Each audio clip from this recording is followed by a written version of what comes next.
Spin. Hindi, okay lang sa akin yun, pero hindi ko alam kung bakit niya nagawa yun or ano. Pero hindi raw niya sadya eh. Parang, kumbaga... Paano kung hindi niya sadya, paano close this? Kita-kita sa ano. Hindi ko alam kung ano nasa isip nila or kung ano nasa isip niya. Oo. Eh, talo na nga kami, di ba? Oo. Saka sobrang nonsense na yung... Hihingan pa ba siya ng explanation kung ano, yung ba't anong dahilan niya, gano'n? Hindi, yun nga hindi ako maisip nung after the game. Para saan? Pero ito yung statement niya. Diba? Pakinggan mo pre, ito yung statement niya. Sandali, ito. Hindi kung ano man nangyari kagabi, papatawag naman ako sa office ngayon bukas eh. So, parang sa akin hindi ko intensyon saktan siya. Idol ko nga siya pre sa Gilas. Siya yung idol ko sa Gilas. Saka si Gary, saka si Junmar. Kaya nag-uusap kami, sabi ko ito pwede sa NBA eh. Tapos biglang gagawin ko, basketball lang yan, pagkatapos ng karir naman, magkasama pag nagkita kami.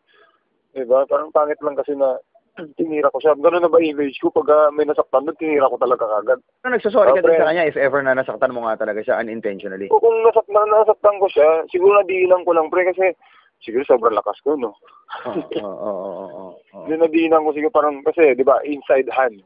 Ay, hindi bawal yun eh. Siguro napektosan ko ng konti. Siguro baka hindi siya ready. Baka doon siya tinamaan kung saan na hindi siya nakahinga. Yumuko siya. Ba't ko ba naman titirahin yung bata, no? Idol ko yun. Pasensya na kung nasaktan ko siya pero it's not intention na hindi ko intention na saktan talaga siya. Kasama na siya. Pre, Son. Hello. Nadirig mo? Pero ano masasabi dito? Okay. Parang apologetic naman siya. Okay kami yan eh. Kapag nagkikita kami, nagbabat yan. Kung bakit di ko maisip na bigla niya akong sinuntok sa chan ko yan, nasikmurahan na pa. Sabi ko, sabi ko, wala lang tayo, susundukin mo pa ako. Pero kaya mo tanggapin yung apology niya? O hintay ka mo? Oo. Yeah, okay lang sa akin yan. Wala nang problema yan. Alam mo naman ako, hindi naman ako ayoko lang. Hindi ka nagtatanim? Oo, hindi ako. Ano na ayaw mo, boss? Ano ayaw mo? Ayoko lang yung parang anong dahilan kung bakit na ginawa yun. Di ba?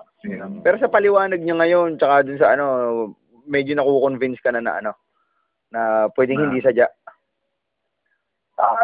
Wala sa kanya. Nasa kanya naman yun. Hindi ba? Okay. So, okay kayo. Hindi ka gagante ha? Baka pag next game nyo, gumanti ka. Ay, hindi.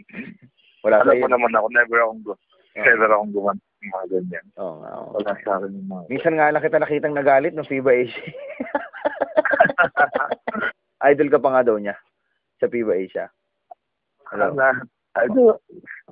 Okay nga kami niyan ni Ronald kapag nagkikita kami. Hindi ko alam. Nagulat ka lang? Siguro, dahil din sa emotion niya, kasi gano'n siya maglaro. Ganyan sa basketball. Oo nga. Sa apology accepted na ba, Son? Di pa? Oo, wala naman sa akin yun. Spin.